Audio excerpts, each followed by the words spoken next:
ಸಮಾನತೆಯಿಂದ ಸಮಾನ ಅವಕಾಶಗಳಿರ್ತವೆ. ನೀವು ಹತ್ತಿರಕ್ಕೆ ಬಿಟ್ಕೊಳ್ಳಲ್ಲ, ದೂರ ಇಡ್ತೀರಿ ಅಂದಾಗ ಅವನು ನಿಮ್ಮ ಲೆವೆಲಿಗೆ ಬರೋದು ಯಾವಾಗ? ಬಡವರ ಮನೆ ಮಕ್ಕಳು ಅಥವಾ ಬೇರೆ ಹಳ್ಳಿಯಿಂದ ಬಂದಿರೋರು, ಈ ಥರದೊಂದು ಸಿಂಪತಿ ಇರೋರೇ ಫಿನಾಲೆವರೆಗೂ ಹೋಗ್ತಾರೆ. ಅದೇನೋ ಹಳ್ಳಿ ಜನ ಬಡ ಜನ ಅಂದ್ರಿ. ಹಳ್ಳಿ ಜನ ಬಡ ಜನ ಪರಿಶ್ರಮದಿಂದ ಮೇಲೆ ಬರ್ತಾರೆ, ಪರಿಶ್ರಮದಿಂದ ಬದುಕ್ತಾರೆ. ಆ ಪರಿಶ್ರಮ ಹಾಕಿದ್ದಕ್ಕೆ ಇವತ್ತು ಫಿನಾಲೆವರೆಗೂ ಆ ಹನುಮಂತ ಲಮಾಣಿ ಹೋಗಿದ್ದಾನೆ. ಅದೃಷ್ಟದಿಂದ ಹೋಗಿದ್ರಿ ಅಂತ ಹೇಳಿದ್ರಿ. ಅದೃಷ್ಟದಿಂದ ಅಲ್ಲ, ಯೋಗ್ಯತೆಯಿಂದ ಹೋಗಿದ್ದಾನೆ. ಜನರಲ್ ಕ್ಯಾಟಗರಿಯವ್ರಿಗೆ ಎಲ್ಲ ಫುಲ್ ಫೀಸ್ ಕಟ್ಟಬೇಕು, ಬೇರೆ ಕ್ಯಾಟಗರಿಯವ್ರಿಗೆ ಕಡಿಮೆ ಫೀಸ್ ಕಟ್ಟಬೇಕು ಅಂತ.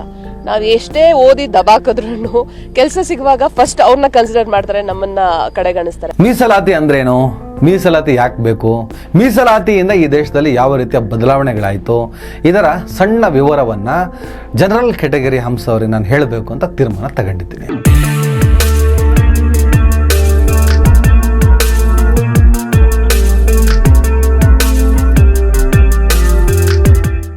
ದಯವಿಟ್ಟು ಎಲ್ಲರೂ ಈ ಚಾನಲ್ನ ಸಬ್ಸ್ಕ್ರೈಬ್ ಮಾಡಿ. ನಿಮ್ಗೆ ಇಷ್ಟ ಆದರೆ ಈ ಚಾನಲ್ಗೆ ಜಾಯ್ನ್ ಆಗಿ. ಈ ವಿಡಿಯೋ ಇಷ್ಟ ಆದರೆ ದಯವಿಟ್ಟು ಎಲ್ಲರೂ ಶೇರ್ ಮಾಡಿ. ಸ್ವತಂತ್ರ ಪತ್ರಿಕೋದ್ಯಮವನ್ನು ಬೆಂಬಲಿಸಿ. ನನ್ನ ಯುಕ್ತಿಗೆ ನಿಮ್ಮ ಶಕ್ತಿಯೇ ಶ್ರೀರಕ್ಷೆ. ಹಲೋ, ಹಾಯ್, ನಮಸ್ಕಾರ ಸ್ನೇಹಿತರೆ. ಕೆಲವು ಸೆಲೆಬ್ರಿಟಿಗಳು ಕೆಲವು ವಿಚಾರಗಳನ್ನು ಮಾತನಾಡಬೇಕಾದ್ರೆ, ಅದರಲ್ಲೂ ಸೂಕ್ಷ್ಮ ವಿಚಾರಗಳ ಬಗ್ಗೆ ಸಾರ್ವಜನಿಕವಾಗಿ ತಮ್ಮ ಅಭಿಪ್ರಾಯವನ್ನು ವ್ಯಕ್ತಪಡಿಸಬೇಕಾದ್ರೆ ಒಂದಿಷ್ಟು ಓದ್ಕೊಂಡಿರಬೇಕು. ತೀರಾ ವಾಟ್ಸಪ್ ಯೂನಿವರ್ಸಿಟಿಗೆ ಹುಟ್ಟಿದೋರ ಥರ ಈ ದೇಶದ ಜಾತಿ ವ್ಯವಸ್ಥೆಯ ಬಗ್ಗೆ ಅರಿವಿಲ್ಲದೆ ಬಾಯಿಗೆ ಬಂದಂಗೆ ಮಾತಾಡಿದ್ರೆ ಸಿಕ್ಕಾಕೊಳ್ತಾರೆ. ಹಂಸ ಪ್ರತಾಪ್ ಅಂತ ಹೇಳ್ಬಿಟ್ಟು ಬಿಗ್ ಬಾಸ್ನಲ್ಲಿ 2 ವಾರ ಇದ್ರು ಅನಿಸುತ್ತೆ. 1-2 ವಾರ ಇದ್ದು ಹೊರಗೆ ಬಂದಂಥ ಸೀರಿಯಲ್ ನಟಿ, ಕಲಾವಿದೆ, ಒಳ್ಳೆ ನಟಿ, ಅದರಲ್ಲಿ ಯಾವುದೇ ರೀತಿಯ ಅನುಮಾನಗಳಿಲ್ಲ. ಯಾಕಂದರೆ ನಾನು ಯಾವ ಸೀರಿಯಲ್ಲು ನೋಡಿಲ್ಲ ಅವ್ರದ್ದು, ಯಾರು ಹೇಳೋದನ್ನ ಕೇಳಿಸ್ಕೊಂಡಿದ್ದೆ. ಒಳ್ಳೆ ನಟಿ ಅಂತೆ. ಅವರು ಬಿಗ್ ಬಾಸ್ನಲ್ಲಿ ಹನುಮಂತ ಲಮಾಣಿ, ಆ ಹುಡುಗ ಫಿನಾಲೆಗೆ ಬಂದಿದ್ದಾನೆ. ಇನ್ನೇನು ನೆಕ್ಸ್ಟ್ ವೀಕ್ ಈ ಭಾನುವಾರ ಕನ್ನಡ ಬಿಗ್ ಬಾಸ್ 11 ಫಲಿತಾಂಶ ಯಾರು ಬಿಗ್ ಬಾಸ್ ಅಂತ ಹೇಳ್ಬಿಟ್ಟು ಘೋಷಣೆ ಆಗಲಿದೆ. ಫಿನಾಲೆಗೆ ಹನುಮಂತ ಹೋಗಿದ್ದಾನೆ. TV9 ಅವರು ಹಂಸ ಅವರನ್ನು ಕೂರಿಸ್ಕೊಂಡು ಕೇಳಿದ್ರು, ಏನಂತೀರಾ ಅಂತ. ರಜತ್ತು, ಧನರಾಜು ಅನೇಕ ವಿಚಾರಗಳನ್ನು ಕೇಳ್ತಾರೆ. ಬಟ್ ಈ ಹನುಮಂತ ಲಮಾಣಿ ಅನ್ನೋ ವಿಚಾರವನ್ನು ಈಕೆ ಫೋಕಸ್ ಮಾಡ್ತಾರೆ. ಹನುಮಂತ ಫಿನಾಲೆಗೆ ಬಂದಿದ್ದೆ ಅದೃಷ್ಟ. ಅವನ ಮುಗ್ಧತೆ ಜೊತೆಗೆ ಸಿಂಪತಿ ಪ್ಲಸ್ ಆಯ್ತೇನೋ. ರಿಯಾಲಿಟಿ ಶೋಗಳಲ್ಲಿ ಬಡವರ ಮನೆ ಮಕ್ಕಳು, ಹಳ್ಳಿಯಿಂದ ಬಂದವರು, ಈ ಥರ ಸಿಂಪತಿ ಇರೋರೇ ಫಿನಾಲೆವರೆಗೂ ಹೋಗ್ತಾರೆ. ನಾವು ಶಾಲಾ ಕಾಲೇಜುಗಳಲ್ಲಿ ಜನರಲ್ ಕ್ಯಾಟಗರಿಗೆ ಸೇರಿದವರು ಫುಲ್ ಫೀಸ್ ಕಟ್ಟಬೇಕು, ಬೇರೆ ಕ್ಯಾಟಗರಿ ಅವರಿಗೆ ಕಡಿಮೆ ಫೀಸು. ನಾವು ಎಷ್ಟೇ ಓದಿ ದಬಾಕಿದ್ರು ಕೆಲಸ ಸಿಗುವಾಗ ಅವರನ್ನು ಕನ್ಸಿಡರ್ ಮಾಡ್ತಾರೆ, ನಮ್ಮನ್ನು ಕಡೆಗಣಿಸ್ತಾರೆ. ಆಕ್ಚುಲಿ ಹನುಮಂತ ನಾನಿರುವಾಗಂತೂ ತುಂಬಾ ಸೈಲೆಂಟ್ ಆಗಿರ್ತಾ ಇದ್ರು. ಧನರಾಜ್ ಆಯ್ತು, ಹನುಮಂತ ಆಯ್ತು, ಅವರು ಒಂದು ಕಾರ್ನರ್ ಆಗಿ ಇರ್ತಿದ್ರು. ಯಾವ್ದ್ರಲ್ಲಿ ನಮ್ಮ ಜೊತೆ ಯಾರ ಜೊತೆನೂ ಮಿಂಗಲ್ ಆಗ್ತಾ ಇರಲಿಲ್ಲ. ಆಟಗಳಲ್ಲೂ ಅಷ್ಟಕ್ಕಷ್ಟೇ ಇರ್ತಿದ್ರು. ನಾವೇನಾದ್ರೂ ಒಂದು ಟಾಸ್ಕ್ ಮಾಡುವಾಗ್ಲೂ ಅಷ್ಟೇನೆ ಅವರೆಲ್ಲೋ ಕಳೆದೋಗಿರ್ತಿದ್ರು ಹನುಮಂತ ಅವರೇ. But is very really lucky ಅಂತ ಹೇಳ್ಬೋದು, ಫಿನಾಲೆವರೆಗೂ ಬಂದಿದ್ದಾರೆ. ನೀವು ಯಾವುದೇ ರಿಯಾಲಿಟಿ ಶೋ ಅಲ್ಲಿ ಒಂದು ಅಬ್ಸರ್ವ್ ಮಾಡಿ, ಬಡವರ ಮನೆ ಮಕ್ಕಳು ಅಥವಾ ಬೇರೆ ಹಳ್ಳಿಯಿಂದ ಬಂದಿರೋರು, ಈ ಥರದೊಂದು ಸಿಂಪತಿ ಇರೋರೇ ಫಿನಾಲೆವರೆಗೂ ಹೋಗ್ತಾರೆ. ಅದು ಒಂದು ನಾವು ಈಗ ಸ್ಕೂಲ್ ಕಾಲೇಜಲ್ಲಿ ಒಂದಿದೆ, ಜನರಲ್ ಕ್ಯಾಟಗರಿಯವ್ರಿಗೆ ಎಲ್ಲ ಫುಲ್ ಫೀಸ್ ಕಟ್ಟಬೇಕು, ಬೇರೆ ಕ್ಯಾಟಗರಿಯವ್ರಿಗೆ ಕಡಿಮೆ ಫೀಸ್ ಕಟ್ಟಬೇಕು ಅಂತ. ನಾವು ಎಷ್ಟೇ ಓದಿ ದಬಾಕಿದ್ರು ಕೆಲಸ ಸಿಗುವಾಗ ಫಸ್ಟ್ ಅವ್ರನ್ನ ಕನ್ಸಿಡರ್ ಮಾಡ್ತಾರೆ, ನಮ್ಮನ್ನ ಕಡೆಗಣಿಸ್ತಾರೆ. ಹಾಗೆ ಈ ರಿಯಾಲಿಟಿ ಶೋಗಳಲ್ಲೂ ಹಾಗೆ ಆಗ್ತದೆ, ಸಿಂಪತಿನೇ ವರ್ಕ್ ಆಗ್ತಿದೆ. ಮೊದಲ ಶಬ್ದ ಅದೃಷ್ಟ. ಅದೃಷ್ಟದಿಂದ ಹನುಮಂತು ಫಿನಾಲೆಗೆ ಹೋಗಲಿಲ್ಲ, ಯೋಗ್ಯತೆಯಿಂದ ಹೋಗಿದ್ದು ಹಂಸ ಅವರೇ. ಹಾಗೊಂದು ವೇಳೆ ಅದೃಷ್ಟದಿಂದ ಫಿನಾಲೆಗೆ ಹೋಗೋದಿದ್ರೆ ನೀವು ಹೋಗ್ತಾ ಇದ್ರಿ. ನೀವು ಯಾಕೆ ಅಲ್ಲಿಂದ ಹೊರಗೆ ಬಂದ್ರಿ ಅಂದರೆ ಯೋಗ್ಯತೆ ಇರಲಿಲ್ಲ. ಬಿಗ್ ಬಾಸ್ ವೋಟಿಂಗ್ ಆಧಾರದಲ್ಲಿ ಕಂಟೆಸ್ಟೆಂಟ್ಗಳನ್ನು ಉಳಿಸ್ಕೊಳ್ತದೆ. ಅದು ಬಹುಶಃ ನಿಮಗೆ ಬೇಸಿಕ್ ನಾಲೆಡ್ಜ್ ಇತ್ತು ಅಂತ ನಾನು ಅಂದ್ಕೊಂಡಿದ್ದೆ. ಜನ ನಿಮಗೆ ವೋಟ್ ಹಾಕಿಲ್ಲ ಅಂದರೆ ನೀವು ನೆಟ್ಟಿಗೆ ಆಡಿಲ್ಲ ಅಂತ ಅರ್ಥ. ಅದೃಷ್ಟ ಅಲ್ಲ, ಯೋಗ್ಯತೆಯ ಪ್ರಶ್ನೆ. ಆ ಯೋಗ್ಯತೆ ಆ ಹುಡುಗನಿಗಿತ್ತು, ಫಿನಾಲೆಗೆ ಬಂದಿದ್ದಾನೆ. ಎರಡನೇ ಮಾತು ಹೇಳಿದಿರಿ, ಸಿಂಪತಿ. ನೀವು ಯಾವುದೇ ರಿಯಾಲಿಟಿ ಶೋ ಅಲ್ಲಿ ಒಂದು ಅಬ್ಸರ್ವ್ ಮಾಡಿ, ಬಡವರ ಮನೆ ಮಕ್ಕಳು ಅಥವಾ ಬೇರೆ ಹಳ್ಳಿಯಿಂದ ಬಂದಿರೋರು, ಈ ಥರದೊಂದು ಸಿಂಪತಿ ಇರೋರೇ ಫಿನಾಲೆವರೆಗೂ ಹೋಗ್ತಾರೆ. ಈ ಹಳ್ಳಿ ಜನ ಬಡವ್ರ ಮಕ್ಕಳು ಅಂದರೆ ಸಿಂಪತಿ. ಯಾವುದೇ ರಿಯಾಲಿಟಿ ಶೋಗಳಲ್ಲಿ ನೋಡಿ, ಸಿಂಪತಿ ಆಧಾರದಲ್ಲಿ ಫಿನಾಲೆವರೆಗೂ ಹೋಗ್ತಾರೆ. No no no no no ನೀವು ಯಾವುದೋ ಜನರಲ್ ಕ್ಯಾಟಗರಿಗೆ ಸೇರಿದವರಲ್ವಾ. ಈ ಹಳ್ಳಿ ಜನ ಬಡವರ ಮನೆ ಮಕ್ಕಳು ಶ್ರಮ ಪಡ್ತಾರೆ, ಶ್ರಮ ವಹಿಸ್ತಾರೆ, ಬೆವರು ಸುರಿಸ್ತಾರೆ, ಕಷ್ಟಪಡ್ತಾರೆ. ಅದು ರಿಯಾಲಿಟಿ ಶೋ ಅಂತಲ್ಲ. ಹೊಲದಲ್ಲಿ ಉಳುಮೆ ಮಾಡೋದ್ರಿಂದ ಹಿಡಿದು ಕಬ್ಬಣ ಕುಟ್ಟೋವರೆಗೂ ಬಡವರ ಮನೆ ಮಕ್ಕಳು, ಹಳ್ಳಿ ಮಕ್ಕಳು ಕಷ್ಟಪಡ್ತಾರೆ, ಶ್ರಮ ಪಡ್ತಾರೆ. ನಿಮ್ಮ ಕೈಲಾಗಲ್ಲ, ಅವೆಲ್ಲ ಮಾಡೋಕ್ಕೆ ಸಾಧ್ಯನೇ ಇಲ್ಲ. ಏನು ಹೊಲದಲ್ಲಿ ನೀವು 100 ಮೀಟ್ರ್ ಉಳುಮೆ ಮಾಡಿದ್ರೆ 1 ವಾರ ಬೆನ್ನೋವು ಅಂತ ಮಲಗ್ತೀರಿ. ಜನರಲ್ ಕ್ಯಾಟಗರಿಗೆ ಸೇರ್ತಾರಲ್ವ ನೀವು, ಜನರಲ್ ಕ್ಯಾಟಗರಿ. ಅದಕ್ಕೋಸ್ಕರ ಈ ಮಾತನ್ನು ಹೇಳ್ತಾ ಇದ್ದೀನಿ. ಸಿಂಪತಿ ಅಲ್ಲ, ಪರಿಶ್ರಮದಿಂದ ಫಿನಾಲೆಗೆ ಹನುಮಂತ ಹೋಗಿದ್ದಾನೆ. ನೀವು ಜನರಲ್ ಕ್ಯಾಟಗರಿಯವರು, ಸಿಟಿಯವರು, ಸಿಟಿ ಜನ ನಿಮಗೆ ನಡು ಬಗ್ಲಿಲ್ಲ, ಹಾಗಾಗಿ ನಿಮ್ಮನ್ನು ಬಿಗ್ ಬಾಸ್ನ ಹೊರಗೆ ಹಾಕಿದ್ದಾರೆ. ಎರಡಾಯಿತು. ಈಗ ಇಂಪಾರ್ಟೆಂಟ್ ವಿಚಾರ, very very important. General category Hamsa ಅವರೇ, ಒಳಗಡೆ ಇಷ್ಟೊಂದು ವಿಷವಿಡ್ಕೊಂಡು ಮೇಲ್ನೋಟಕ್ಕೆ ಯಾಕೆ ಡ್ರಾಮಾ ಮಾಡ್ಕೊಂಡಿರ್ತೀರಿ?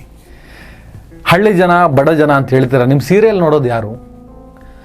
ತಾವು ಸೀರಿಯಲ್ ನಟಿ ಅಲ್ವಾ ಶ್ರೀಮತಿ ಹಂಸ ಪ್ರತಾಪ್ ಅವರೇ? ಹೈಯೆಸ್ಟು TRP ಬರೋದು ಹಳ್ಳಿಗಾಡು ಪ್ರದೇಶಗಳಿಂದ. ಹಳ್ಳಿಯಲ್ಲೇ ಸೀರಿಯಲ್ಗಳನ್ನು ನೋಡೋದು ಜಾಸ್ತಿ, ಹಳ್ಳಿ ಜನನೇ ಸೀರಿಯಲ್ ನೋಡೋದು ಜಾಸ್ತಿ, ಬಡ ಜನನೇ ಸೀರಿಯಲ್ ನೋಡೋದು ಜಾಸ್ತಿ. ಅವರು ಆ ಮಟ್ಟಿಗೆ ಸೀರಿಯಲ್ ನೋಡಿದ್ದಕ್ಕೆ ಆ ಮಟ್ಟಿಗಿನ TRP ಬರ್ತದೆ. ಅದರಿಂದ ನಿಮಗೆ ಒಂದಿಷ್ಟು ಭಿಕ್ಷೆ ಸಿಗುತ್ತೆ. ನಿಮ್ಮ ವರ್ಡ್ ನೋವಾಗಿದ್ದಕ್ಕೆ ಈ ವರ್ಡ್ ಯೂಸ್ ಮಾಡ್ತಾ ಇದ್ದೀನಿ. ನಿಮಗೆ ಸಂಭಾವನೆ ಅಂತ ಒಂದು ಸಿಗುತ್ತಲ್ಲ ಜನರಲ್ ಕ್ಯಾಟಗರಿ ಹಂಸ ಅವರೇ, ಆ ಸಂಭಾವನೆ ಸಿಗೋದಕ್ಕೆ ಕಾರಣ ಇದೇ ಹಳ್ಳಿ ಜನ, ಇದೇ ಬಡ ಜನ, ಇದೇ ಶೋಷಿತ ಜನ. ಅವರು ಸೀರಿಯಲ್ ನೋಡೋದ್ರಿಂದನೇ ನೀವು ಸಿಟಿ ಜನ, ಜನರಲ್ ಕ್ಯಾಟಗರಿಯವರು ಬೆಳೀತಾ ಇರೋದು. ಸ್ಕೂಲು, ಶಾಲಾ ಕಾಲೇಜುಗಳಲ್ಲಿ ನಾವು ಜನರಲ್ ಕ್ಯಾಟಗರಿಯವರು, ನಮಗೆ ಭಾಳ ದೊಡ್ಡ ಮಟ್ಟಿಗಿನ ಫೀಸು, ತುಂಬ ಫೀಸ್ ಕಟ್ಟಬೇಕು, ನಾವು ಫುಲ್ ಫೀಸ್ ಕಟ್ಟಬೇಕು. ಆದರೆ ಬೇರೆ ಬೇರೆ ಕ್ಯಾಟಗರಿಗೆ ಸೇರಿದ ಅವರಿಗೆ ಕಡಿಮೆ ಫೀಸು. ನಾವು ಎಷ್ಟೇ ಓದಿ ದಬ್ಬ ಹಾಕೋದು ಈ ಹಂಸವ್ರ ಬಾಯಲ್ಲಿ ಯಾವಾಗ ಕೇಳಿದ್ರು ದಬ್ಬಾಕೋ ಮಾತುಗಳೇ. ಅದು ಒಂದು ನಾವು ಈಗ ಸ್ಕೂಲ್ ಕಾಲೇಜಲ್ಲಿ ಒಂದಿದೆ, ಜನರಲ್ ಕ್ಯಾಟಗರಿಯವ್ರಿಗೆ ಎಲ್ಲ ಫುಲ್ ಫೀಸ್ ಕಟ್ಟಬೇಕು, ಬೇರೆ ಕ್ಯಾಟಗರಿಯವ್ರಿಗೆ ಕಡಿಮೆ ಫೀಸ್ ಕಟ್ಟಬೇಕು ಅಂತ. ನಾವು ಎಷ್ಟೇ ಓದಿ ದಬಾಕಿದ್ರು ಕೆಲಸ ಸಿಗುವಾಗ ಫಸ್ಟ್ ಅವ್ರನ್ನ ಕನ್ಸಿಡರ್ ಮಾಡ್ತಾರೆ, ನಮ್ಮನ್ನ ಕಡೆಗಣಿಸ್ತಾರೆ. ಹಾಗೆ ಈ ರಿಯಾಲಿಟಿ ಶೋಗಳಲ್ಲೂ ಹಾಗೆ ಆಗ್ತದೆ, ಸಿಂಪತಿನೇ ವರ್ಕ್ ಆಗ್ತಿದೆ. ನಾವು ಎಷ್ಟೇ ಓದಿ ದಬ್ಬಾಕಿದ್ರು ಕೆಲಸ ಸಿಗುವಾಗ ಅವ್ರಿಗೆ ಪ್ರಯಾರಿಟಿ, ನಮಗಲ್ಲ ಅಂತ ಹೇಳ್ತಾರೆ. ಜನರಲ್ ಕ್ಯಾಟಗರಿ ಹಂಸ ಅವರೇ, ನಿಮಗೆ 3000 ವರ್ಷಗಳಿಂದ ಈ ದೇಶದಲ್ಲಿ ಜಾತಿ ವ್ಯವಸ್ಥೆ ಏನೆಲ್ಲ ಮಾಡಿ ಹಾಕಿದೆ, ಏನೆಲ್ಲ ಮಾಡ್ತಾ ಇದೆ ಅನ್ನೋದರ ಸಣ್ಣ ಪಾಠ ಹೇಳಬೇಕು ಅಂತ ಬಂದಿದ್ದೀನಿ. ಜನರಲ್ ಕ್ಯಾಟಗರಿ ಹಂಸ ಅವರೇ, 3000 ವರ್ಷಗಳಿಂದ, 3 ದಿನಗಳ ಹಿಂದೆ ನೀವು ಕೊಟ್ಟ ಇಂಟರ್ವ್ಯೂ ಕತೆ ಅಲ್ಲ, 3000 ವರ್ಷಗಳಿಂದ ಜಾತಿಯ ಕಾರಣಕ್ಕೆ ಶೋಷಣೆಗೆ ಒಳಗಾದಂಥ ಆ ಸಮುದಾಯಗಳು, ಆ ಜಾತಿಗಳು ನಿಮ್ಮಿಂದ, ನಾನು ಮೇಲ್ ಜಾತಿ, ನಾವು ಸಿಟಿ ಜನ, ನಾವು ಜನರಲ್ ಕ್ಯಾಟಗರಿ, ನಿಮ್ಮಿಂದ 3000 ವರ್ಷಗಳಿಂದ ಶೋಷಣೆಗೆ ಒಳಗಾದಂಥ ಆ ಜನರ ಸಂಕಷ್ಟದ ಕಥೆಯನ್ನು ಇವತ್ತು ನಾನು ನಿಮಗೆ ಹೇಳಬೇಕು, ಸ್ಫುಟವಾಗಿ ಹೇಳಬೇಕು, ನೀಟಾಗಿ ಹೇಳಬೇಕು, ಅರ್ಥ ಆಗೋ ಥರ ಹೇಳಬೇಕು ಅಂತ ಬಂದಿದ್ದೀನಿ. ಇವತ್ತು ಹನುಮಂತ ಲಮಾಣಿ, ಪರಿಶಿಷ್ಟ ಜಾತಿಗೆ ಸೇರಿದಂಥ ಒಬ್ಬ ಹುಡುಗ, ಯುವಕ, ಹಳ್ಳಿಗಾಡಿನ ಪ್ರತಿಭೆ. ಈ ಸಲ ಬಿಗ್ ಬಾಸ್ ಗೆದ್ದ ಅಂತ ಇಟ್ಕೊಳ್ಳಿ, ಏನೊಂದು 50 ಲಕ್ಷ ದುಡ್ಡು ಸಿಗುತ್ತಾ? ಶ್ರೀಮಂತ ಆಗ್ಬಿಡ್ತಾನ? ಓಕೆ, 50 ಲಕ್ಷ ದುಡ್ಡನ್ನು ಹಿಡ್ಕೊಂಡು ಶ್ರೀಮಂತನಾದರೂ ಕೂಡ ಆ ಹಣದಿಂದ ಈ ದೇಶದ ಹಲವು ಕಡೆ ಟೀ ಕುಡಿಯುವ ಶಕ್ತಿ ಕೂಡ ಆತನಿಗೆ ಇರಲ್ಲ, ಜಾತಿಯ ಕಾರಣಕ್ಕೆ. ದಲಿತರಲ್ಲಿ, ಪರಿಶಿಷ್ಟ ಜಾತಿಯಲ್ಲಿ, ಪರಿಶಿಷ್ಟ ವರ್ಗದಲ್ಲಿ, ಶೋಷಿತ ಸಮುದಾಯಗಳಲ್ಲಿ ಕೆಲವರು ಏನೋ ಸ್ವಲ್ಪ ದುಡ್ಡು ಮಾಡ್ತಾರೆ, ತುಂಬ ಜನ ಅಲ್ಲ, ಅಲ್ಲೊಬ್ಬ ಇಲ್ಲೊಬ್ಬ. ಆತನ ಹತ್ರ ದುಡ್ಡಿರ್ತದೆ, ಆದರೆ ಟೀ ಕುಡಿಯುವಷ್ಟು ಶಕ್ತಿ ಇರೋದಿಲ್ಲ. ಆತನಿಗೆ ಟೀ ಕೊಡುವಷ್ಟು ವಿಸ್ತಾರವಾದಂಥ ಮನೋಭಾವವನ್ನು ಬೆಳೆಸೋದಕ್ಕೆ ಅವಕಾಶ ಕೊಡಲೇ ಇಲ್ಲ ನಿಮ್ಮ ಜನರಲ್ ಕ್ಯಾಟಗರಿ, ಅಂದರೆ ಮೇಲ್ಜಾತಿಗಳು. ಯಾವುದೇ ಸೆಲೆಬ್ರಿಟಿ ಏನೇ ಮಾತಾಡಬೇಕಾದ್ರೆ ಸ್ವಲ್ಪ ಈ ದೇಶದ ಜಾತಿ ವ್ಯವಸ್ಥೆ ಬಗ್ಗೆ ಯೋಚನೆ ಮಾಡಿ ಮಾತಾಡಬೇಕು. ಈ ಕ್ಷಣದವರೆಗೂ 3000 ವರ್ಷಗಳಿಂದ ಈ ದೇಶದಲ್ಲಿ ಹುಟ್ಟಿದ ಅವರದೇ ದೇಶ, ಅವರೇ ಮೂಲ ನಿವಾಸಿಗಳು, ಅವರಿಗೆ ಇಲ್ಲಿ ಶೋಷಣೆ, ಅವರ ಮೇಲೆ ದಬ್ಬಾಳಿಕೆ, ಅವರ ಮೇಲೆ ದೌರ್ಜನ್ಯ, ಜಾತಿಯ ಕಾರಣಕ್ಕೆ ತಾರತಮ್ಯ, ಅಸ್ಪೃಶ್ಯತೆ, ಮೀಸಲಾತಿಯನ್ನು ವಿರೋಧಿಸುವ, ವ್ಯಂಗ್ಯವಾಡುತ್ತಿರುವ ನಿಮ್ಮಂಥವರು ಜಾತಿ ತಮಗೆ ನೀಡಿರುವ ಎಲ್ಲ ಸವಲತ್ತುಗಳನ್ನು ಅನುಭವಿಸುತ್ತಿರುವವರೇ ಆಗಿದ್ದೀರಿ. ತಲೆಯಲ್ಲಿ ಇಟ್ಕೊಳ್ಳಿ. ನಿಮ್ಮ ಜಾತಿಗಳು ನಿಮಗೆ ಕೊಡುವಂಥ ಸವಲತ್ತುಗಳನ್ನು ಉಪಯೋಗಿಸಿಕೊಳ್ಳುತ್ತಲೇ ನಮಗೆ ಜಾಸ್ತಿ ಫೀಸ್ ಕಟ್ಕೊತಾರೆ, ನಾವು ಎಷ್ಟೇ ದಬ್ಬ ಹಾಕಿದ್ರು ಕೆಲಸದಲ್ಲಿ ಅವ್ರಿಗೆ ಪ್ರಯಾರಿಟಿ ಸಿಗುತ್ತೆ ಅಂತ ಹೇಳ್ಬಿಟ್ಟು ಡೈಲಾಗ್ ಹೊಡ್ಕೊಂಡು ಎಲ್ಲ ಸಿಗುತ್ತೆ, ಎಲ್ಲ ಸವಲತ್ತು ಪಡ್ಕೊಂಡಿರ್ತೀರಿ. ಆ ಸವಲತ್ತುಗಳನ್ನು ಪಡ್ಕೊಂಡೆ ಅವರನ್ನು ದೂರುವಂತಹ ಆತ್ಮವಂಚನೆಯನ್ನು ನಾವು ಗಮನಿಸುವಷ್ಟು ಬುದ್ಧಿವಂತರಿದ್ದೇವೆ. ಹಂಸ ಅವರೇ, ಈ ಹನುಮಂತು ಲವಾಣಿ ಪರಿಶಿಷ್ಟ ಜಾತಿಯ ಕೆಟಗರಿಗೆ ಸೇರುವ ಬಂಜಾರ ಅಥವಾ ಲಂಬಾಣಿ ಅಥವಾ ನಾಯಕ ಅಥವಾ ಗೋರ್ಮಾಟಿ ಅನ್ನುವ ಸಮುದಾಯಕ್ಕೆ ಸೇರಿದವನು. ಗುಜರಾತ್, ರಾಜಸ್ಥಾನ, ಮಹಾರಾಷ್ಟ್ರ, ಆಂಧ್ರ ಪ್ರದೇಶ, ಕರ್ನಾಟಕ, ತಮಿಳುನಾಡುಗಳಲ್ಲಿ ಪ್ರಮುಖವಾಗಿ ವಾಸ ಮಾಡ್ತಿರುವಂಥ ಒಂದು ಜನಾಂಗ. ಮೂಲತಃ ರಾಜಸ್ಥಾನ ಮತ್ತು ಗುಜರಾತ್ ಮೂಲದ ಇವರು ಲಂಬಾಣಿ ಭಾಷೆನ ಮಾತನಾಡ್ತಾರೆ. ಬಂಜಾರ ಸಮುದಾಯ ತನ್ನದೇ ಆದ ವೇಷಭೂಷಣದಿಂದ ಭಾರತೀಯ ಶ್ರೀಮಂತ ಕಲಾ ಸಂಸ್ಕೃತಿಗೆ ಅಪಾರವಾದ ಕೊಡುಗೆ ನೀಡಿದೆ. ಜನರಲ್ ಕೆಟಗರಿ ಹಂಸ ಅವರೇ, ಮೀಸಲಾತಿ ಅಂದ್ರೇನು, ಮೀಸಲಾತಿ ಯಾಕೆ ಬೇಕು, ಮೀಸಲಾತಿಯಿಂದ ಈ ದೇಶದಲ್ಲಿ ಯಾವ ರೀತಿಯ ಬದಲಾವಣೆಗಳಾಯಿತು, ಇದರ ಸಣ್ಣ ವಿವರವನ್ನು ಜನರಲ್ ಕೆಟಗರಿ ಹಂಸ ಅವರಿಗೆ ನಾನು ಹೇಳಬೇಕು ಅಂತ ತೀರ್ಮಾನ ತಗೊಂಡಿದ್ದೀನಿ. ಮೀಸಲಾತಿ ಅನ್ನೋ ಪದ ಆ್ಯಕ್ಚುಲಿ ತಪ್ಪು. ಸಂವಿಧಾನದಲ್ಲಿ ಮೀಸಲಾತಿ ಅನ್ನುವಂಥ ಪದ ಇಲ್ಲ, ಬದಲಿಗೆ ಪ್ರಾತಿನಿಧ್ಯ ಅಂತಿದೆ. ಜನರಲ್ ಕೆಟಗರಿ ಹಂಸ ಅವರೇ, ಪ್ರಾತಿನಿಧ್ಯ ಆಯಿತು. ಈ ಪ್ರಾತಿನಿಧ್ಯ ಯಾಕೆ? ಸಾವಿರಾರು ವರ್ಷಗಳಿಂದ ಜಾತಿಯ ಕಾರಣಕ್ಕೆ ಹಲವು ಹಕ್ಕುಗಳನ್ನು, ಅವಕಾಶಗಳನ್ನು ಕೆಳ ವರ್ಗಗಳಿಗೆ ನಿರಾಕರಿಸುತ್ತಾ ಬರಲಾಗಿದೆ. ಆದ್ದರಿಂದ ಕೆಳ ಜಾತಿಗಳ ಮೇಲೆ ನಡೆಯುತ್ತಿರುವ ಎಲ್ಲ ರೀತಿಯ ಅನ್ಯಾಯ, ಶೋಷಣೆ, ತಾರತಮ್ಯ, ವಂಚನೆಗಳಿಗೆ ಮುಖ್ಯ ಕಾರಣ ಜಾತಿ ಪದ್ಧತಿಯೇ ಆಗಿದೆ. ಜಾತಿಯ ಕಾರಣಕ್ಕೆ ಅವಕಾಶಗಳಿಂದ ವಂಚಿತರಾದ ಬಹುಜನ ಸಮಾಜಕ್ಕೆ ಅದೇ ಜಾತಿಯ ಆಧಾರದಲ್ಲಿ ಅವಕಾಶಗಳನ್ನು ಕಲ್ಪಿಸುವುದು ಅನಿವಾರ್ಯವಾಗಿದೆ. ಸಮುದಾಯಗಳ ನಡುವಿನ ತಾರತಮ್ಯ ಹೋಗಲಾಡಿಸಿ ಅವಕಾಶ ವಂಚಿತ ಸಮುದಾಯಗಳಿಗೆ ಸಹಾಯ ಮಾಡುವುದು ಮೀಸಲಾತಿಯ ಅಥವಾ ಪ್ರಾತಿನಿಧ್ಯದ ಉದ್ದೇಶ. ಜನರಲ್ ಕೆಟಗರಿ ಹಂಸ ಅವರೇ, ಅಸ್ಪೃಶ್ಯತೆಯ ಕಾರಣದಿಂದಾಗಿ ಶಿಕ್ಷಣದ ಹಕ್ಕು, ಸಂಪತ್ತಿನ ಹಕ್ಕು, ವ್ಯಾಪಾರದ ಹಕ್ಕು ಸೇರಿದಂತೆ ಅನೇಕ ನಾಗರಿಕ ಹಕ್ಕುಗಳನ್ನು ಸಂರಕ್ಷಿಸಲು ಈ ಮೀಸಲಾತಿಯನ್ನು ಕಲ್ಪಿಸಲಾಗಿದೆ. ಶೈಕ್ಷಣಿಕ ಹಕ್ಕು, ಫೀಸ್ ಜಾಸ್ತಿ, ಫೀಸ್ ಕಡಿಮೆ. ಜನರಲ್ ಕೆಟಗರಿ ಹಂಸ ಅವರೇ, ಎಷ್ಟೇ ಓದು ದಬ್ಬ ಹಾಕಿದ್ರು ಅವ್ರಿಗೆ ಕೆಲಸದಲ್ಲಿ ಪ್ರಯಾರಿಟಿ, ನಮಗಲ್ಲ. ಜನರಲ್ ಕೆಟಗರಿ ಹಂಸ ಅವರೇ, ನಾನು ಇಷ್ಟು ಹೇಳಿದ್ನಲ್ಲ, ಇದರ ಬಗ್ಗೆ ಒಂದಿಷ್ಟು ಅಧ್ಯಯನ ಮಾಡಿ. ಇನ್ನು ವ್ಯಾಪಾರದ ವಿಚಾರಕ್ಕೆ ಬಂದರೆ, ನಾನು ಈ ಹಿಂದೆ ಒಂದು ಭಾಷಣ ಮಾಡಿದ್ದೆ ಹಂಸ ಅವರೇ, ಜನರಲ್ ಕೆಟಗರಿ ಹಂಸ ಅವರೇ, ದಲಿತರ ತಟ್ಟೆ ಇಡ್ಲಿ ಹೋಟ್ಲು ಅಂತ ಭಾಷಣದ ಟೈಟ್ಲು. ನನಗೆ ಗೌಡ್ರ ಮುದ್ದೆ ಊಟದ ಹೋಟ್ಲು ಕಾಣಿಸುತ್ತೆ, ನನಗೆ ಲಿಂಗಾಯತರ ಖಾನಾವಳಿ ಅನ್ನುವಂಥ ಬೋರ್ಡ್ ಕಾಣಿಸುತ್ತೆ, ನನಗೆ ಬ್ರಾಹ್ಮಣರ ತಟ್ಟೆ ಇಡ್ಲಿ ಅನ್ನುವಂಥ ಬೋರ್ಡ್ ಕಾಣಿಸುತ್ತೆ. ಅಲ್ಪಸಂಖ್ಯಾತರ ವಿಚಾರಕ್ಕೆ ಬಂದರೆ ನಮಗೆ ಅಂಬೂರು ಬಿರಿಯಾನಿನೋ, ತಾಜ್ ಬಿರಿಯಾನಿ ಅನ್ನುವಂಥ ಹೋಟ್ಲ್ಗಳು ಕಾಣಿಸ್ತವೆ. ಆದರೆ ಎಲ್ಲೂ ಕೂಡ ದಲಿತರ ತಟ್ಟೆ ಇಡ್ಲಿ ಹೋಟೆಲ್, ದಲಿತರ ಬಿರಿಯಾನಿ ಹೋಟೆಲ್, ದಲಿತರ ಕಾಲ್ ಸೂಪ್ ಹೋಟ್ಲು, ದಲಿತರ ಖಾನಾವಳಿ, ದಲಿತರ ತಟ್ಟೆ ಇಡ್ಲಿ ಹೋಟೆಲ್ಗಳ ಬೋರ್ಡ್ಗಳು ಕಾಣಿಸೋದಿಲ್ಲ. ಇವತ್ತಿಗೂ ಇದೆ. 3000 ವರ್ಷಗಳಿಂದ ಇದ್ದಂತಹ ಒಂದು ಅನಿಷ್ಟವನ್ನು ಸ್ವತಂತ್ರ ಭಾರತದಲ್ಲಿ ತೊಡೆದು ಹಾಕುವುದಕ್ಕೆ ಬಹಳ ದೊಡ್ಡ ಮಟ್ಟಿಗಿನ ಪ್ರಾಮಾಣಿಕ ಪ್ರಯತ್ನ ಆಗಿಲ್ಲ ಅಂತಲೇ ಅನ್ಕೋತೀನಿ. ಅಂಬೇಡ್ಕರ್ ಅವರು ಕಂಡ ಕನಸಿನಂತೆ, ಅಂಬೇಡ್ಕರ್ ಅವರ ಆಶಯದಂತೆ. ಯಾಕಂದರೆ ದೇಶವನ್ನು ಆಳುತ್ತಾ ಬಂದವರೆಲ್ಲ 3000 ವರ್ಷಗಳಿಂದ ಶೋಷಣೆಯನ್ನು ಮಾಡುತ್ತಾ ಬಂದವರಾಗಿರುವ ಕಾರಣಕ್ಕೆ ಇವತ್ತಿಗೂ ಕೂಡ ಈ ದೇಶದಲ್ಲಿ ತಾರತಮ್ಯ ಹೋಗೇ ಇಲ್ಲ. ಇವತ್ತಿಗೂ ನಾವು ದಿನ ಬೆಳಗ್ಗೆ ಪೇಪರ್ನಲ್ಲಿ, ಸಾಮಾಜಿಕ ಜಾಲತಾಣದಲ್ಲಿ ಆತ ದಲಿತ, ಆತ ಪರಿಶಿಷ್ಟ ಜಾತಿ ಅನ್ನೋ ಕಾರಣಕ್ಕೆ ಆತನ ಮೇಲೆ ದೌರ್ಜನ್ಯ ಆಯಿತು, ಆತನಿಗೆ ಆ ಬೀದಿಯಲ್ಲಿ ಪ್ರವೇಶವಿಲ್ಲ, ಆತನಿಗೆ ಈ ಬೀದಿಯಲ್ಲಿ ಪ್ರವೇಶ ಇಲ್ಲ, ಆತನಿಗೆ ಮದುವೆ ಆಗಿ ಮೆರವಣಿಗೆ ಹೋಗುವಂತ ಆಸೆ ಇತ್ತು, ಆ ಕಾರಣಕ್ಕೆ ಅವನನ್ನು ಹೊಡೆದು ಕೊಂದರು ಮೇಲ್ಜಾತಿಯವರು ಅನ್ನುವಂಥ ನ್ಯೂಸನ್ನ ಕೇಳ್ತಾನೆ ಇದ್ದೀವಿ. ಈ ಕ್ಷಣಕ್ಕೂ ದೇವಸ್ಥಾನದ ಪ್ರವೇಶದಿಂದ ಹಿಡಿದು ಅನೇಕ ಆಭಾಸ ವಿರೋಧಾಭಾಸಗಳಲ್ಲಿ ಪರಿಶಿಷ್ಟ ಜಾತಿಯವರು ಕಂಗೆಡ್ತಾ ಇರೋದನ್ನ, ನರಳುತ್ತಿರೋದನ್ನ ನೋಡ್ತಾ ಇದ್ದೀವಿ. ಜನರಲ್ ಕೆಟಗರಿ ಹಂಸ ಅವರೇ, ಅದಕ್ಕೆ ನಾನು ಆಗ ಹೇಳಿದ್ದು, ಹನುಮಂತ ಲಮಾಣಿ ಬಿಗ್ ಬಾಸ್ ಗೆದ್ರೆ 50 ಲಕ್ಷ ದುಡ್ಡು ಸಿಗುತ್ತೆ. 50 ಲಕ್ಷ ದುಡ್ಡು ಜೋಬಲ್ ಇದ್ರೂ ಕೂಡ ಆತನಿಗೆ ಈ ದೇಶದ ಹಲವು ಭಾಗಗಳಲ್ಲಿ ಹೋಗಿ ಟೀ ಕುಡಿಯುವಷ್ಟು ಶಕ್ತಿ ಇಲ್ಲ.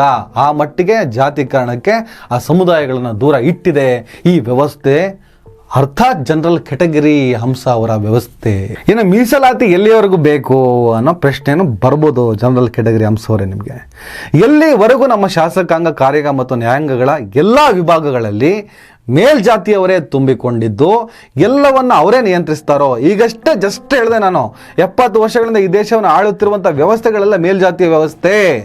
ಹಾಗಾಗಿ ಇನ್ನೂ ಕೂಡ ಈ ದೇಶದಲ್ಲಿ ಶೋಷಣೆ ಅಸ್ಪೃಶ್ಯತೆ ಉಳ್ಕೊಂಡಿದೆ ಅಂತ ಹೇಳಿಬಿಟ್ಟು ಅಲ್ಲಿಗೆ ಬಂದೆ. ನಮ್ಮ ಮೇಲ್ಜಾತಿ ವ್ಯವಸ್ಥೆ ಸುಮಾರು 3000 ವರ್ಷಗಳಿಂದಲೂ ಎಲ್ಲ ಸವಲತ್ತುಗಳನ್ನು ಅನುಭವಿಸುತ್ತಾ ಬಂದಿದೆ. ಇದೀಗ 20ನೇ ಶತಮಾನದಲ್ಲಿಯೂ ಎಲ್ಲ ಸ್ಥಾನಗಳಲ್ಲಿಯೂ ತನ್ನ ಪಾರುಪತ್ಯವನ್ನು ನಡೆಸುತ್ತಿದೆ. ಇದೀಗ ಅವರೇ ಮೀಸಲಾತಿ ಎಲ್ಲಿಯವರೆಗೆ ಏನೋ ಪ್ರಶ್ನೆ ಕೇಳ್ತಾ ಇದ್ದಾರೆ ಜನರಲ್ ಕ್ಯಾಟಗರಿ ಹಂಸವರೇ. ಇವತ್ತು ನೀವು ಆ ಫೀಸು ಜಾಸ್ತಿ ಫೀಸು ಕಡಿಮೆ ಫೀಸು ಕೆಲಸದಲ್ಲಿ ಪ್ರಾತಿನಿಧ್ಯದ ಬಗ್ಗೆ ಮಾತಾಡಿದ್ರಿ. ಇದೇ ನಿಮ್ಮದು, ನೀವುಗಳೇ ಇವೆಲ್ಲದಕ್ಕೂ ಕಾರಣ ಆಗಿತ್ತು. ನಿಮ್ಮ ಜನರಲ್ ಕ್ಯಾಟಗರಿ ಮೇಲ್ಜಾತಿಗಳು ನೀವೇ ಅದನ್ನು ವಿರೋಧಿಸ್ತೀರಿ. ನೀವೇ ಮಾಡಿದ್ದು, ನಿಮ್ಮದೇ ದೌರ್ಜನ್ಯಕ್ಕೆ ಕಾರಣವೇ ನೀವು. ಈ ಥರದೊಂದು ಕಾನೂನು ಬರೋದಕ್ಕೆ ಕಾರಣ ನೀವು. ಆಮೇಲೆ ಪ್ರಶ್ನೆ ಮಾಡೋರು ನೀವೇ, ವಿರೋಧ ಮಾಡೋರು ನೀವೇ, ಕಾರಣ ಆದರೂ ನೀವೇ. ಜನರಲ್ ಕ್ಯಾಟಗರಿ ಹಂಸ ಅವರೇ, ಇದರಿಂದ ಏನು ಕ್ರಾಂತಿ ಆಗಿದೆ ಗೊತ್ತಾ? ಅಟ್ಲೀಸ್ಟ್ ದೊಡ್ಡ ಪ್ರಮಾಣದಲ್ಲಿ ಆಗಿಲ್ಲ, ನಮ್ಮ ಹಣೆ ಬರ. ಯಾಕಂದರೆ ಜನರಲ್ ಕ್ಯಾಟಗರಿ ಹಂಸ ಅವರೇ, ಈ ಮೇಲ್ಜಾತಿಯವರಂತ ಏನಿದೆ ನಿಮ್ಮಂಥವ್ರು ಈ ದೇಶವನ್ನು ಆಳ್ತಾ ಇರೋದ್ರಿಂದ ಭಾಳ ವರ್ಷಗಳಿಂದ ಸಂಪೂರ್ಣವಾಗಿ ಅಸ್ಪೃಶ್ಯತೆಯನ್ನು ತೊಡೆದು ಹಾಕೋಕ್ಕಾಗಲಿಲ್ಲ. ಆ ಕಾರಣಕ್ಕೆ ಬಾಬಾ ಸಾಹೇಬ್ ಅಂಬೇಡ್ಕರ್ ಹೇಳಿದ್ರು, ಒಂದಲ್ಲ ಒಂದು ದಿನ ನನ್ನ ಜನ ಈ ದೇಶವನ್ನು ಆಳ್ತಾರೆ ಅಂಥೇಳಿ. ಆ ದಿನದಿಂದ ಏನಾದರೂ ಬದಲಾವಣೆ ಆಗ್ಬೋದೋ ಕಾದು ನೋಡೋಣ. ಆದರೂ ಕೂಡ ಈ ಪ್ರಾತಿನಿಧ್ಯದಿಂದ, ಈ ಮೀಸಲಾತಿಯಿಂದ ಈ ದೇಶದಲ್ಲಿ ಯಾವ ರೀತಿಯ ಬದಲಾವಣೆ ಆಗಿದೆ ಗೊತ್ತಾ? ದಕ್ಷಿಣದ 4 ರಾಜ್ಯ 60% ಮೀಸಲಾತಿಯನ್ನು ಕಲ್ಪಿಸಿದೆ. ಉತ್ತರದ ಬಹುತೇಕ ರಾಜ್ಯಗಳು 15% ಮಾತ್ರ ಮೀಸಲಾತಿಯನ್ನು ಕಲ್ಪಿಸಿ ಉಳಿದೆಲ್ಲವನ್ನು ಮೇಲ್ವರ್ಗಗಳಿಗೆ ಬಿಟ್ಟುಕೊಟ್ಟಿದೆ. ಹೀಗಾಗಿ ಇವತ್ತು ದಕ್ಷಿಣದ ರಾಜ್ಯಗಳು ನಮ್ಮ ಕರ್ನಾಟಕ ಸೇರಿ ಬಹುತೇಕ ಕ್ಷೇತ್ರಗಳಲ್ಲಿ ಪ್ರಗತಿ ಸಾಧಿಸಿದೆ ಅಂತ ವಿಶ್ವ ಬ್ಯಾಂಕಿನ ಅಧ್ಯಯನ ಹೇಳಿದೆ. ಸಾಮಾಜಿಕ ಕಳಕಳಿಯ ಹಲವಾರು ಕಾರ್ಯಕ್ರಮಗಳನ್ನು ಹಮ್ಮಿಕೊಂಡಿರುವ ದಕ್ಷಿಣದ ರಾಜ್ಯಗಳು ಸಾಕಷ್ಟು ಅಭಿವೃದ್ಧಿಯನ್ನು ಸಾಧಿಸಿವೆ. ಸಮಾನತೆಯಿಂದ ಸಮಾನ ಅವಕಾಶಗಳು ಇರ್ತವೆ. ನೀವು ಹತ್ತಿರಕ್ಕೆ ಬಿಟ್ಕೊಳ್ಳಲ್ಲ, ದೂರ ಇಡ್ತೀರಿ ಅಂದಾಗ ಅವನು ನಿಮ್ಮ ಲೆವೆಲಿಗೆ ಬರೋದು ಯಾವಾಗ? ಸಮಾನತೆಯಿಂದ ಸಮಾನ ಅವಕಾಶ. ನೀವು ನಿನ್ನೆ ಟಿವಿನಲ್ಲಿ ಮಾತನಾಡಿದ್ದು ಸಮಾನತೆ ವಿರುದ್ಧದ ಪದ. ಅದೇನೋ ಹಳ್ಳಿ ಜನ ಬಡ ಜನ ಅಂದರೆ, ಹಳ್ಳಿ ಜನ ಬಡ ಜನ ಪರಿಶ್ರಮದಿಂದ ಮೇಲೆ ಬರ್ತಾರೆ, ಪರಿಶ್ರಮದಿಂದ ಬದುಕ್ತಾರೆ. ಆ ಪರಿಶ್ರಮ ಹಾಕಿದ್ದಕ್ಕೆ ಇವತ್ತು ಫಿನಾಲೆವರೆಗೂ ಆ ಹನುಮಂತ ಲಮಾಣಿ ಹೋಗಿದ್ದಾನೆ. ಅದೃಷ್ಟದಿಂದ ಹೋಗಿದ್ದೀರಿ ಅಂತ ಹೇಳಿದ್ರಿ, ಅದೃಷ್ಟದಿಂದ ಅಲ್ಲ, ಯೋಗ್ಯತೆಯಿಂದ ಹೋಗಿದ್ದಾನೆ. ಅದೃಷ್ಟ ಅನ್ನೋದು ನಾನ್ಸೆನ್ಸು, ಯೋಗ್ಯತೆ ಅನ್ನೋದೇ ಸತ್ಯ. ಆ ಯೋಗ್ಯತೆ ಇತ್ತು, ಅಲ್ಲರಿಗೂ ಹೋಗಿದ್ದಾನೆ. ಆಮೇಲೆ ನಿಮ್ಮ ಜನರಲ್ ಕ್ಯಾಟಗರಿ ಕತೆ ಹೇಳಿದ್ರಿ, ಅದಕ್ಕೆ ವಿಸ್ತಾರವಾಗಿ ಉತ್ತರ ಕೊಟ್ಟಿದ್ದೀನಿ. ಸಾಧ್ಯ ಆದರೆ ಮನಸ್ಸಲ್ಲಿ ಈ ಥರದ ವಿಷಯ ಇದ್ದು, ಅಥವಾ ನಾನು ಹೇಳುವ ಉದ್ದೇಶ ಇದಾಗಿರಲಿಲ್ಲ, ಹೀಗೆ ಹೇಳಿದೆ, ನನ್ನ ಅರಿವು ನನ್ನ ವ್ಯವಸ್ಥೆ ಈ ಥರ ನನ್ನನ್ನು ಬೆಳೆಸಿದೆ, ಹಾಗಾಗಿ ಅದನ್ನು ನಾನು ಕಕ್ಕಿದ್ದೇನೆ, ನನಗೆ ಯಾವುದೇ ರೀತಿಯ ದುರುದ್ದೇಶ ಇರಲಿಲ್ಲ ಅನ್ನೋದಾದರೆ ಅದಕ್ಕೂ ಕೂಡ ನೀವು ಕ್ಲಾರಿಟಿ ಕೊಡ್ಬೋದು. ಎಲ್ಲದಕ್ಕೂ ಈ ದೇಶದಲ್ಲಿ ಅವಕಾಶ ಇದೆ. ವಿರೋಧಕ್ಕೂ ವಿಪರೀತಕ್ಕೂ ವಿಪರ್ಯಾಸಕ್ಕೂ ವ್ಯತ್ಯಾಸಗಳನ್ನು ಗಮನಿಸಿ ಅಂತ ಹೇಳ್ತಾ ಈ ವಿಡಿಯೋನ ಮುಗಿಸ್ತಾ ಇದ್ದೀನಿ. ನಮಸ್ಕಾರ. ದಯವಿಟ್ಟು ಎಲ್ಲರೂ ಈ ಚಾನಲ್ನ ಸಬ್ಸ್ಕ್ರೈಬ್ ಮಾಡಿ. ನಿಮ್ಗೆ ಇಷ್ಟ ಆದರೆ ಈ ಚಾನಲ್ಗೆ ಜಾಯ್ನ್ ಆಗಿ. ಈ ವಿಡಿಯೋ ಇಷ್ಟ ಆದರೆ ದಯವಿಟ್ಟು ಎಲ್ಲರೂ ಶೇರ್ ಮಾಡಿ. ಸ್ವತಂತ್ರ ಪತ್ರಿಕೋದ್ಯಮವನ್ನು ಬೆಂಬಲಿಸಿ. ನನ್ನ ಯುಕ್ತಿಗೆ ನಿಮ್ಮ ಶಕ್ತಿಯೇ ಶ್ರೀರಕ್ಷೆ.